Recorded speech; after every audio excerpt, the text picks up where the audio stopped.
Merci de rester fidèle à Cherifla TV. Au sommaire de cette édition, conflit fratricide entre la CEMA et les Gatia, les leaders religieux s'engagent en faveur d'une bonne médiation. Le guide spirituel des Ansar a reçu en début de semaine les parties belligérantes pour un heureux dénouement à la crise.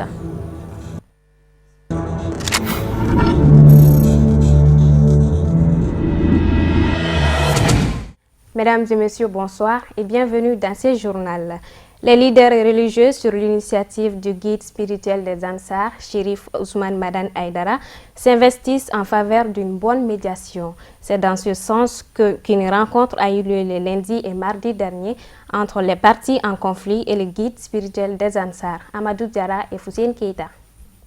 Cette médiation, entamée sous de bons auspices dans les locaux du guide spirituel des Ansar à Sébenikoro, est un signal fort pour rétablir la paix entre les frères d'armes du Mali. La CEMA, d'une part, représentée par les Ifogas, et les Imgad du groupement d'autodéfense Gatia ont été reçus tour à tour afin de trouver une issue favorable à ce conflit tribal qui n'a que trop duré. L'objectif principal, c'est de réconcilier tous les Maliens en général, et particulièrement les Tamashek de Kidal qui s'entretuent. Donc on a eu l'initiative de convoquer les deux parties, c'est les Imrad et les Iforas. Hier on était avec les Iforas, aujourd'hui on est avec les Imrad et leurs alliés. On veut clairement mettre fin à ce problème Imrad et Iforas au sein de Kidal pour que l'accord puisse être mis en œuvre, quoi.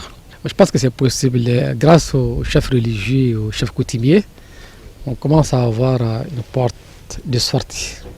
Dieu merci, grâce à Haïdara, Mahmoud Diko, Makiba, les chefs coutumiers de Bamako et moi-même, le chef de la tribu Kalansar, je pense que les gens commencent maintenant à nous donner une porte de sortie.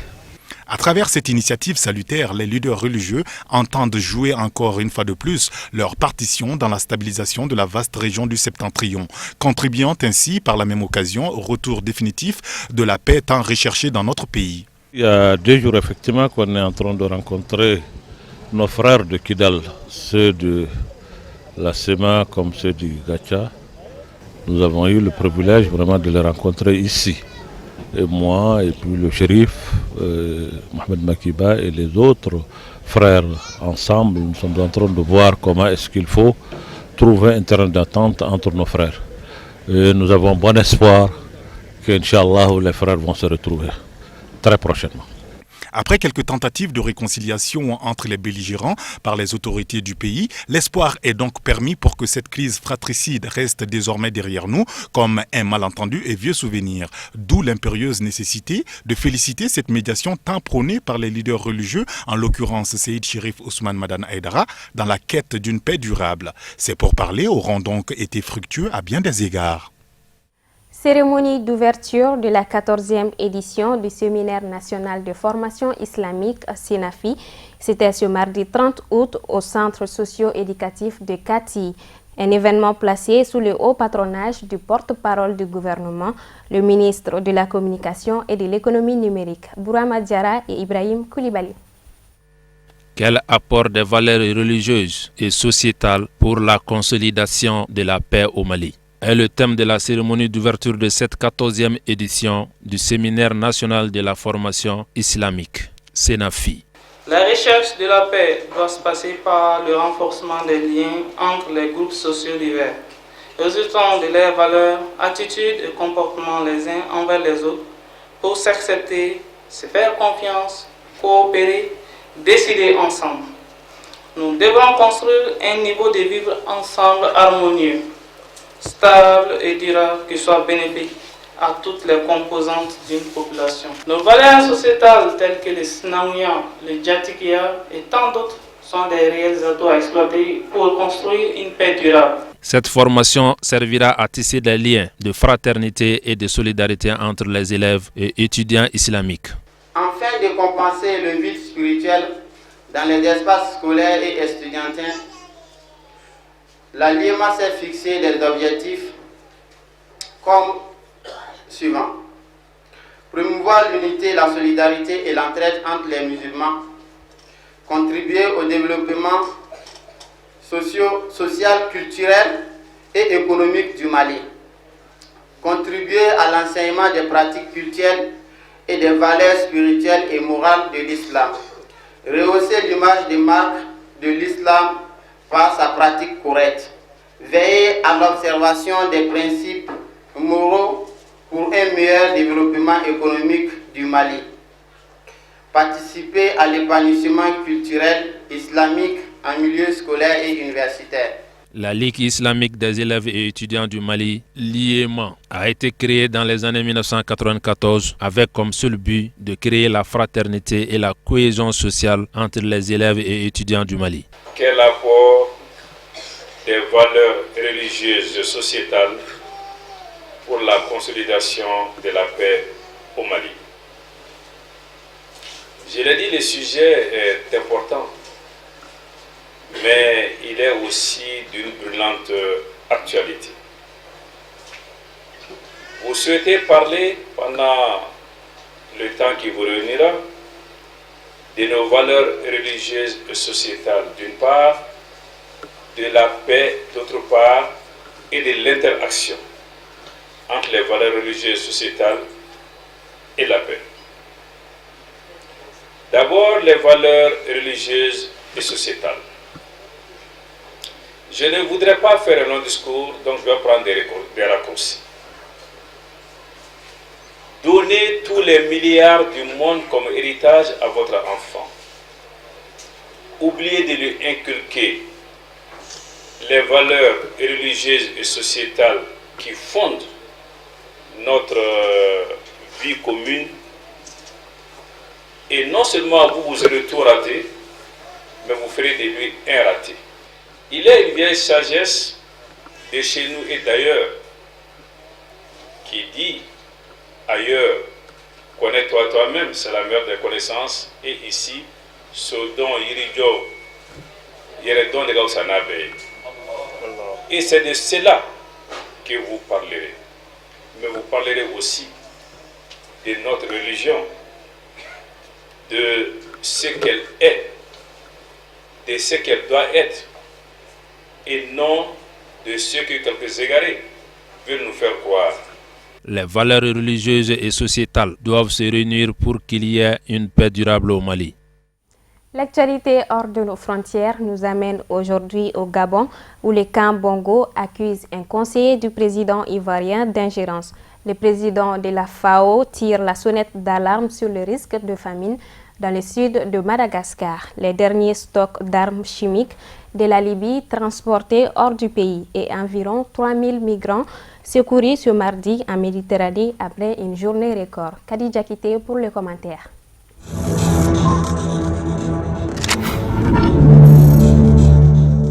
L'élection présidentielle au Gabon semble avoir des répercussions en Côte d'Ivoire. Mardi, le ministre gabonais de la Communication a dénoncé l'ingérence d'un conseiller du président ivoirien Mamadi Djane. Ce dernier est suspecté d'avoir prêté main forte à Jean Ping en fournissant des hackers et des conseils à ce dernier quant à la position adoptée suite aux élections. Après la diffusion de ces informations par le pouvoir gabonais, Alassane Ouattara a décidé de mettre fin aux fonctions de son conseiller. La présidence de la République condamne cet acte d'ingérence et rassure les autorités et le peuple gabonais qu'elle tient au strict respect de la souveraineté de la République gabonaise. La présidence de la République de Côte d'Ivoire réaffirme sa ferme volonté de tout mettre en œuvre pour continuer à préserver les liens d'amitié et de fraternité qui ont toujours existé entre les deux pays.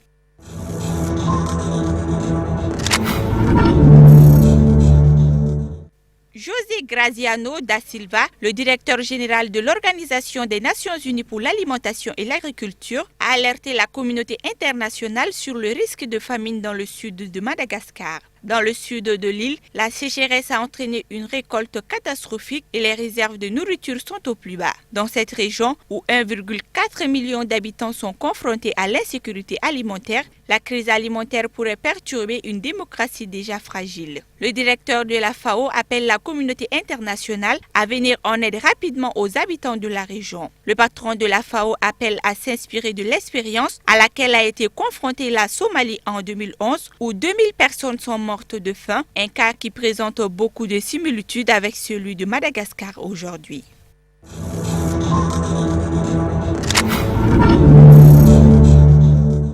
La Libye débarrassée de ses armes chimiques, les dernières armes chimiques du pays ont été expédiées ce mardi vers l'Allemagne par des navires danois. Le processus est supervisé par l'ONU conformément à la résolution 2298 du Conseil de sécurité de l'ONU en date du 22 juillet et qui autorise ses États membres à transférer et à détruire les armes chimiques libyennes. Ces armes chimiques appartenaient au régime de Muammar Kadhafi qui a été renversé en 2011. Les stocks ont été expédiés depuis Misrata, à environ 200 km à l'est de la capitale Tripoli. Les armes avaient été entreposées dans la région d'Al-Djoufra, à quelques 200 km au sud de Sirte, où les partisans du gouvernement combattent l'État islamique depuis mai.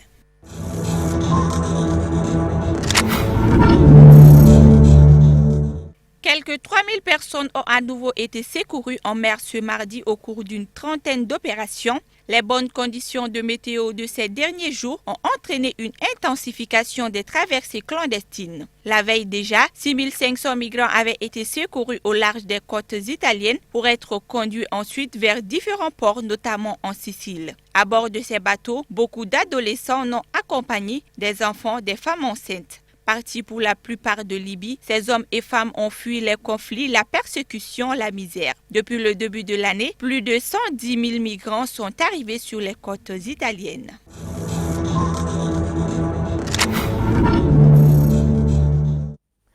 La longue attente des résultats de l'élection présidentielle gabonaise a pris fin.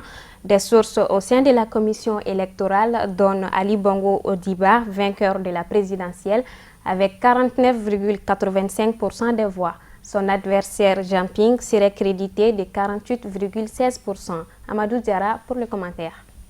La commission électorale a enfin validé la réélection d'Ali Bongo Ondimba à la tête du Gabon. Candidat à sa propre succession, il a remporté le maximum de bureaux de vote devant ses adversaires dont le principal Jean Ping. Mais à peine ces résultats annoncés par le ministère de l'Intérieur, Jean Ping, qui se considérait jusque-là comme le vainqueur de cette élection, les a rejetés en bloc. Il réclame un nouveau décompte dans la province natale du chef de l'État sortant où le taux de participation dépasserait les 95% contre moins de 60% dans l'ensemble du pays. L'annonce des résultats avait été décalée d'un jour en raison de la demande des délégués de l'opposition qui réclamaient un récomptage bureau par bureau de cette province, chose que la loi gabonaise n'autorise pas selon le président de la CENAP. Signalons que ce scrutin a été suivi par une soixantaine d'observateurs de l'Union africaine et 73 observateurs de l'Union européenne. Toutefois, l'Union européenne a demandé à la commission électorale de rendre publics les résultats détaillés de chaque bureau de vote et appelé les protagonistes à maintenir le calme dans le pays. À titre de rappel, en 2009, Ali Bongo Ondimba avait remporté la présidentielle avec 41,73% des suffrages face à une vingtaine de candidats succédant ainsi à son père Omar Bongo qui a dirigé d'une main de fer le Gabon pendant environ 42 ans. Dans notre magazine de proximité d'aujourd'hui, nous nous sommes intéressés à la cherté de la vie dans notre pays.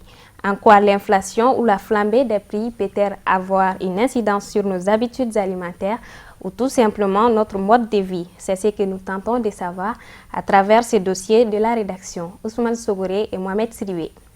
Notre pays traverse depuis quelques années une période sombre de son histoire et cela à travers notamment la crise politico-sécuritaire et l'occupation anarchique de son septentrion par les narcotrafiquants qui ont occasionné une véritable cherté de la vie avec une flambée des prix des denrées. Les difficultés sont multiples. Il y a d'ordre politique, économique et social. Si nous voulons situer ces difficultés, on va d'abord parler sur le plan politique. Chacun sait que la crise du Nord est un problème fortement politique, qu'il va falloir chercher une solution. Et ces processus, nous avons dit que ce processus a démarré depuis 1991. Et jusqu'à aujourd'hui, 2016, il n'y a pas de solution concrète qui puisse résoudre ce problème. Et ça, c'est une difficulté énorme aujourd'hui au Mali. Et c'est l'origine de toutes les difficultés auxquelles nous sommes confrontés aujourd'hui. Nous avons dit sur le plan social, chacun sait également, au niveau, comme je suis enseignant, au niveau de nos écoles, les formations engendrées pendant ces 20 dernières années ont donné des cadres peut-être pas suffisamment formés. Et ces difficultés, on les rencontre partout dans l'administration aujourd'hui. C'est ça qui fait, c'est une difficulté énorme auquel le Mali est confronté aujourd'hui. Il y a également, sur le plan social, la cherté de la vie. Presque toutes les choses se sont enchéries, les gens se posent la question pourquoi, mais Quelle solution nous devons chercher pour résoudre ce problème aussi? C'est une difficulté qui est là, qu'il va falloir chercher une solution. Donc ça, c'est les difficultés auxquelles le Mali est confronté aujourd'hui. Le salaire est minime, premièrement. De deux, il y a une sorte d'inégalité sociale dans ce pays. Hormis de cela, pour la difficulté de ce pays, c'est qu'il y a une sorte de l'oligarchie.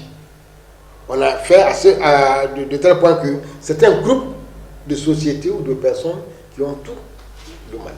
Ce n'est plus ouvert. Le mot ouverture est, ou disons libéral entre guillemets, mais ce n'est pas la réalité. C'est une poignée des Maliens qui ont tout et qui sont des fonctionnaires de l'État. Ce sont des fonctionnaires de l'État, mais ils se mettent sous une autre personne à qui on leur confie tous leurs biens. C'est eux qui nous mettent maintenant à acheter et à revendre. Et voilà la difficulté au Mali. Pourtant, cette situation qui touche à l'ensemble des couches composantes de la société et se manifeste sur tous les plans économique, social et sanitaire est loin d'être une fatalité. En baissant les bras face à cette situation, cela ne fera que compliquer davantage les choses. Que faut-il préconiser alors? Des solutions, la première des choses, il faudrait que les gens essayent de prendre conscience de l'état du pays. Alors, le Mali, nous sommes tous et nous partageons ces territoires aujourd'hui ensemble. Et nous avons les mêmes problèmes, les mêmes difficultés, les mêmes besoins que nous partageons. Alors il faudrait que les gens essayent de se ressaisir par rapport à certaines pratiques et qu'on essaie de penser surtout à l'autre. Alors qu'on sache que ce qui peut me causer tort peut causer tort à quelqu'un d'autre. Et que les gens essayent de respecter le droit, surtout. Si nous respectons les droits de l'autre, en sachant que, comme on l'a dit, ma liberté s'arrête là où commence celle des autres, et si tel est le cas, c'est sûr qu'il y a beaucoup de problèmes aujourd'hui, on trouvera des solutions. Et surtout, il faudrait que la population, la couche jeune surtout, prenne conscience. Parce qu'il y a ça qui manque beaucoup au Mali, la prise de conscience. Donc, tant que cela n'y est pas, alors les problèmes vont toujours demeurer ainsi. Les intervenants n'ont pas manqué de lancer un message fort aux autorités pour qu'elles prennent en compte les préoccupations de la population et d'en apporter des solutions idoines. Voilà, c'est donc tout pour ce journal. Merci de l'avoir suivi. Le programme continue sur Cherfila TV. À bientôt.